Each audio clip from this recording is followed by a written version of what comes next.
Assalamualaikum dan salam sejahtera saya ucapkan kepada para panel dan juga pensyarah penilai. Baiklah, pada hari ini saya akan membentangkan tajuk kajian saya iaitu pelaksanaan intervensi origami terhadap daya tumpuan murid prasekolah masalah pembelajaran, satu kajian kes. Baiklah, seperti yang kita dapat lihat, berikut merupakan skop kandungan kajian saya yang akan saya perincikan sebentar lagi. Sebagai pengenalan, elemen penumpuan sangat penting dalam PDP. Daya tumpuan yang tinggi ini akan membantu menyumbang kepada peningkatan pembelajaran sekaligus membantu keberkesanan pengajaran seorang guru. Itu adalah menurut Mudassir dan Acar 2019. Manakala murid yang kurang daya tumpuan ini tidak mampu untuk mengekalkan tumpuan dalam jangka masa yang panjang dan mereka ini akan menghadapi masalah dalam pembelajaran menurut Smith 2016. Justru intervensi origami ini diketengahkan bagi membantu masalah kurang daya tumpuan dalam kalangan murid prasekolah masalah pembelajaran di samping mengekalkan fokus mereka terhadap tugasan yang diberikan. Doglu 2014. Okey, antara penyataan masalah yang terdapat dalam kajian ini adalah murid kurang daya tumpuan sering menunjukkan ciri-ciri seperti mudah hilang fokus, lambat menyiapkan tugasan, sukar mengikuti arahan, mudah terganggu dengan rangsangan luaran dan tidak suka dengan tugasan yang melibatkan kerahan mental. Ini adalah menurut American Psychiatric Association 2013. Dan seterusnya, murid yang kurang daya tumpuan ini juga mempunyai motivasi yang rendah kerana mereka sering menghadapi masalah dalam pembelajaran serta lemah dalam pencapaian akademik. Menurut Nuriati, Bun, Sharifah Fakria 2016. Dan murid kurang daya tumpuan ini juga sukar menumpukan perhatian pada masa yang lama dan tingkah laku ini boleh mengganggu kelancaran proses PDP. Haliza dan Joy 2016, manakala Muhammad Fadli, Muhammad Hanafi dan Muhammad Mukhtar 2016 menekankan bahawa murid kurang daya tumpuan ini adalah disebabkan oleh kaedah pengajaran guru yang tidak menarik dan membosankan. Okey, berikut merupakan objektif dan persoalan kajian saya. Objektif kajian saya adalah untuk mengenal pasti perubahan daya tumpuan murid prasekolah masalah pembelajaran sebelum dan selepas melaksanakan intervensi origami. Yang kedua adalah mengenal pasti faktor yang mendorong murid menumpukan perhatian semasa melaksanakan intervensi origami. Persoalan kajian saya pula adalah, adakah terdapat perubahan daya tumpuan murid prasekolah masalah pembelajaran sebelum dan selepas melaksanakan intervensi origami? Dan kedua adalah, apakah faktor yang mendorong murid menumpukan perhatian semasa melaksanakan intervensi origami? Okey, berikut merupakan kerangka teoretikal kajian yang saya kemukakan dalam kajian ini. Okey, sebagai input dalam kajian ini adalah intervensi origami itu sendiri.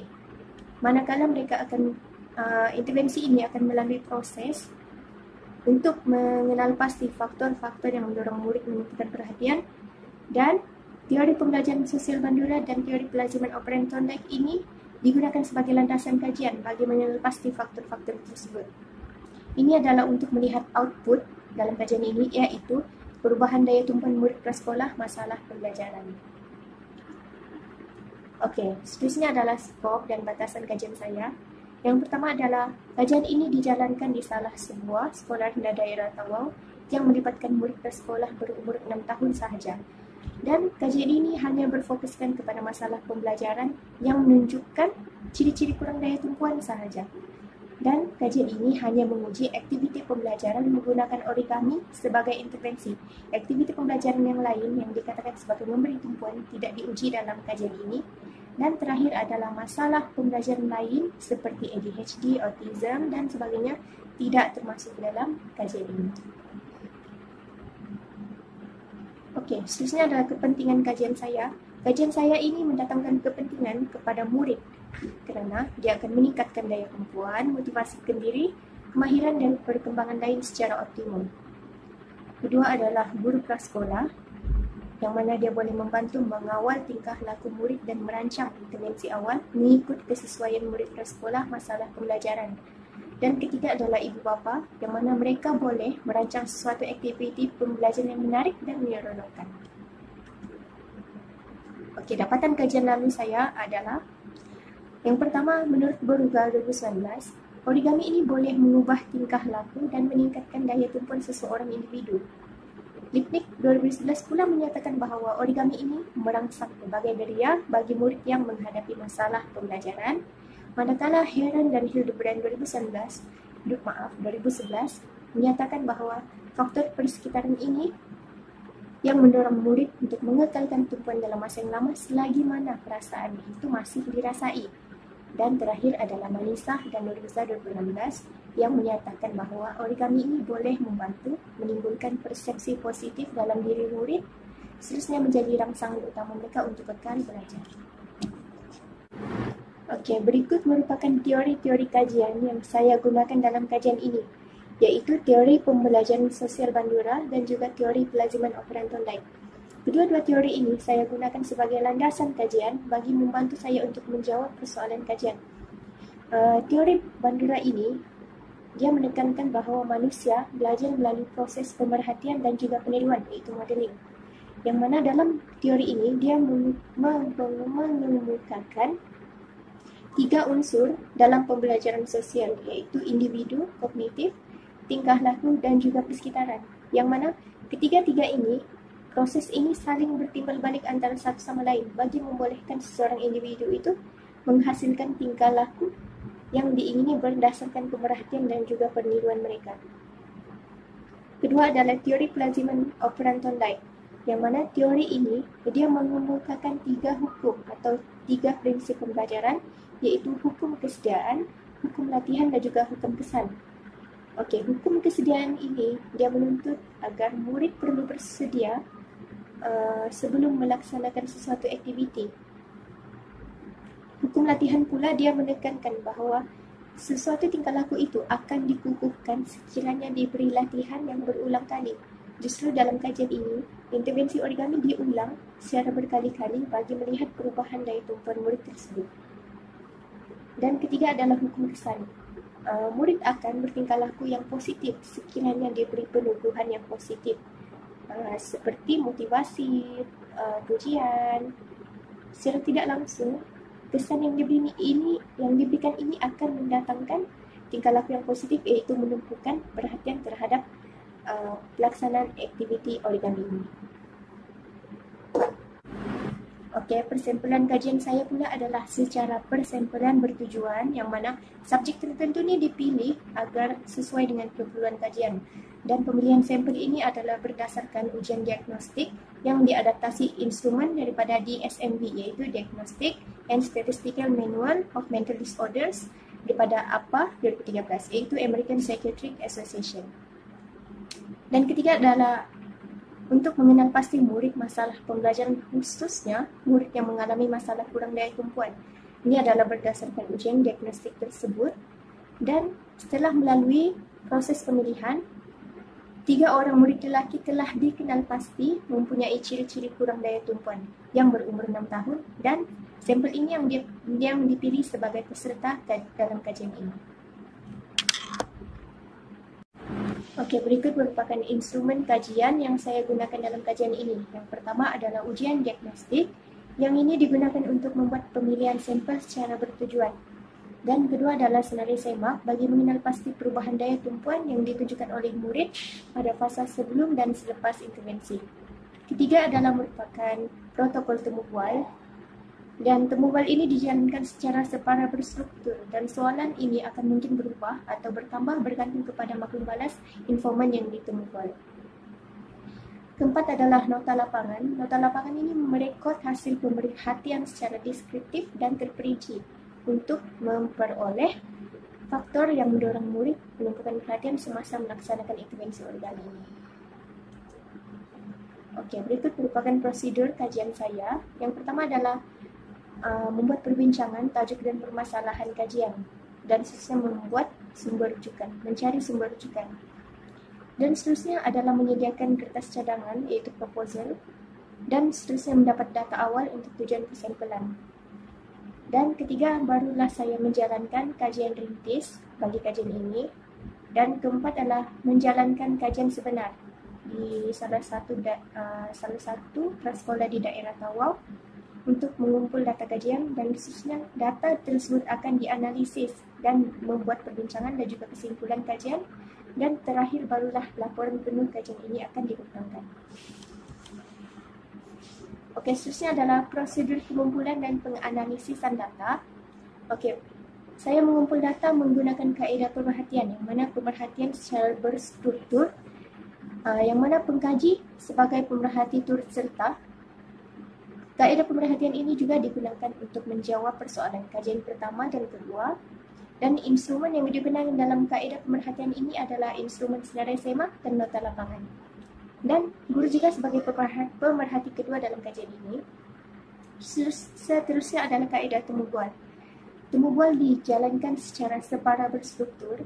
Guru prasekolah itu sebagai informan, iaitu orang yang ditemu bual, bertujuan untuk menjawab persoalan kajian pertama dan kedua, dan instrumen yang digunakan adalah protokol temu bual dengan menggunakan alat perakam suara. Bagi proses penganalisisan data pula, saya menganalisis data secara statistik deskriptif dengan memberi kekerapan dan juga peratus. Perubahan daya tumpuan sebelum dan selepas intervensi ini diukur secara statistik deskriptif. Manakala analisis dokumen pula merupakan salah satu analisis data yang saya gunakan untuk menganalisis data yang dicatat di nota lapangan, yang mana fakta penting akan direkod, dikategorikan dan dihimpun untuk membentuk tema, iaitu faktor yang mendorong murid menumpukan perhatian. Dan seterusnya adalah kaedah analisis tematik yang digunakan untuk menganalisis data temu bual, yang mana hasil temu bual ini akan ditranskripsikan secara verbatim, diberekod dan membentuk tema bagi memperolehi faktor-faktor yang mendorong murid menumpukan perhatian semasa melaksanakan intervensi origami ini. Okey, berikut merupakan dapatan kajian bagi persoalan pertama saya, iaitu adakah terdapat perubahan daya tumpuan murid prasekolah masalah pembelajaran pada fasa sebelum dan selepas melaksanakan intervensi origami. Okey, berdasarkan analisis data pemerhatian, kajian mendapati bahawa peserta kajian 1 hanya menunjukkan 20% ataupun 2 daripada 10 daripada tingkah laku menumpukan perhatian. Manakala selepas intervensi, PK1 menunjukkan 80% ataupun 8 daripada 10 tingkah laku menumpukan perhatian. Ini bermaksud terdapat 60% peningkatan yang positif daripada fasa sebelum dan juga fasa selepas. Bagi peserta kajian yang kedua pula, sebelum intervensi dia menunjukkan hanya 30% tingkah laku menumpukan perhatian, manakala selepas intervensi PK2 menunjukkan 90% tingkah laku menumpukan perhatian. Ini bermaksud terdapat 70% peningkatan perubahan daya tumpuan daripada fasa sebelum dan juga fasa selepas, manakala PK3 menunjukkan sebanyak 40% tingkah laku menumpukan perhatian pada fasa sebelum dan menunjukkan 90% selepas fasa intervensi.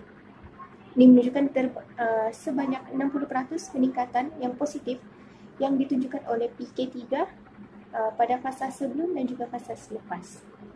Okey, secara keseluruhannya, setiap peserta kajian ini dia menunjukkan perubahan yang positif, yang mana terdapat peningkatan peratusan daya tumpuan selepas melaksanakan intervensi origami. Justru, hasil dapatan mendapati bahawa intervensi ini telah memberi perubahan yang positif terhadap daya tumpuan murid prasekolah masalah pembelajaran, yang mana dapatan kajian ini juga selari dengan dapatan Malisah dan Norisah 2016. Seterusnya adalah analisis data temu bual untuk menjawab persoalan kajian yang pertama, yang mana respon guru prasekolah membuktikan bahawa setiap peserta kajian masing-masing menunjukkan perubahan daya tumpuan pada fasa sebelum dan fasa selepas intervensi origami ini dilaksanakan, yang mana perubahan tersebut dapat dilihat dari aspek daya tumpuan, keupayaan memahami dan mengikuti arahan, minat, penglibatan dan juga hasil kerja yang dihasilkan, dan perubahan ini dapat dilihat pada fasa sebelum dan juga fasa selepas intervensi origami itu dilaksanakan.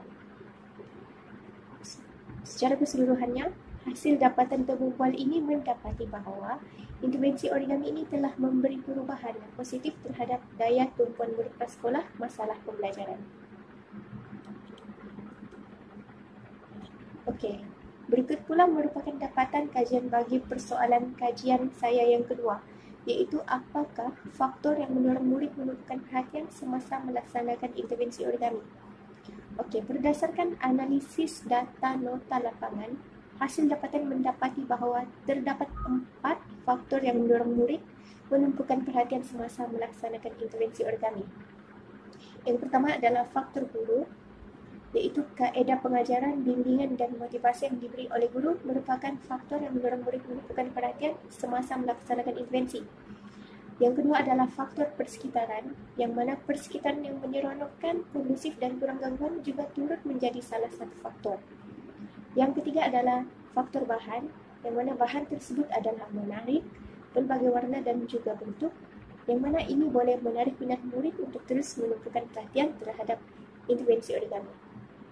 Dan keempat adalah faktor rakan, yang mana peserta kajian yang tidak menumpukan perhatian ini akan meniru tingkah laku rakan yang menumpukan perhatian. Ini juga dikenali sebagai proses modeling. Okey, berdasarkan jadual tersebut, kita dapat lihat bahawa faktor guru merupakan faktor yang paling dominan yang mempengaruhi daya tumpuan murid, kerana dalam analisis data nota lapangan ini mendapati bahawa faktor guru merupakan faktor yang kerap kali muncul dalam catatan nota lapangan tersebut, dan ini merupakan faktor yang paling dominan dalam mempengaruhi daya tumpuan murid. Diikuti dengan faktor persekitaran, faktor bahan dan juga faktor rakan. Seterusnya adalah dapatan kajian bagi persoalan yang kedua. Baiklah, berdasarkan analisis data temu bual pula, saya juga telah mendapati bahawa terdapat 4 faktor yang mendorong murid menumpukan perhatian, iaitu faktor guru, faktor persekitaran, faktor bahan dan juga faktor rakan. Faktor-faktor yang telah dikenal pasti ini adalah selari dengan dapatan daripada hasil analisis nota lapangan tersebut, yang mana guru prasekolah ini memaklumkan bahawa faktor-faktor ini turut mempengaruhi murid menumpukan perhatian. Oleh itu, proses triangulasi dalam mengumpul data menggunakan kaedah yang berbeza ini telah berlaku, dan ini juga telah menjawab persoalan kajian yang kedua secara keseluruhannya. Okey, berikut merupakan cadangan kajian saya. Cadangan kajian ini adalah bertujuan untuk menjadi rujukan kepada penyelidik lain untuk membuat kajian lanjutan dan mengisi jurang pengetahuan dalam bidang pendidikan awal kanak-kanak, yang mana saya mencadangkan bahawa intervensi origami ini boleh diaplikasikan kepada murid berkeperluan khas yang menghadapi masalah kurang daya tumpuan, contohnya murid ADHD dan juga autism. Kedua adalah pengkaji seterusnya boleh mengkaji berbagai aspek berkaitan daya tumpuan murid prasekolah, contohnya kesan murid tidak menumpukan perhatian, faktor tidak menumpukan perhatian, dan juga strategi bagaimana untuk meningkatkan daya tumpuan murid. Dan ketiga adalah kajian ini boleh dilaksanakan sama ada dalam bentuk kualitatif ataupun kuantitatif. Dan cadangan kajian seterusnya adalah saya ingin bercadang untuk melanjutkan cadangan kajian ini pada peringkat ijazah sarjana yang seterusnya. Okey, yang terakhir adalah implikasi kajian ini. Yang pertama adalah kajian ini memberi implikasi kepada murid, yang mana intervensi origami ini berfungsi untuk meningkatkan daya tumpuan dan perkembangan murid yang lain. Yang kedua adalah implikasi kepada guru, yang mana guru boleh membantu mengurangkan ciri-ciri kurang daya tumpuan murid prasekolah. Ketiga adalah kajian ini mendatangkan implikasi kepada ibu bapa, yang mana ibu bapa boleh mengawal tingkah laku dan melatih anak untuk teliti dan fokus di rumah menggunakan intervensi origami ini. Keempat adalah kepada pihak sekolah, yang mana intervensi origami ini boleh diterapkan dalam semua mata pelajaran yang bertujuan untuk membantu murid yang lemah dalam pembelajaran khususnya. Dan terakhir adalah kepada pihak KPM. Pihak KPM ini boleh menimbangkan keperluan untuk membuatkan aktiviti origami ini secara meluas dalam kurikulum kebangsaan, contohnya KSPK, KSSR dan juga KSSM. Dan terakhir adalah senarai rujukan yang saya gunakan dalam kajian ini. Berikut merupakan antara senarai-senarai yang saya gunakan. Okey, sekian itu saja pembentangan kajian saya. Sekian, terima kasih.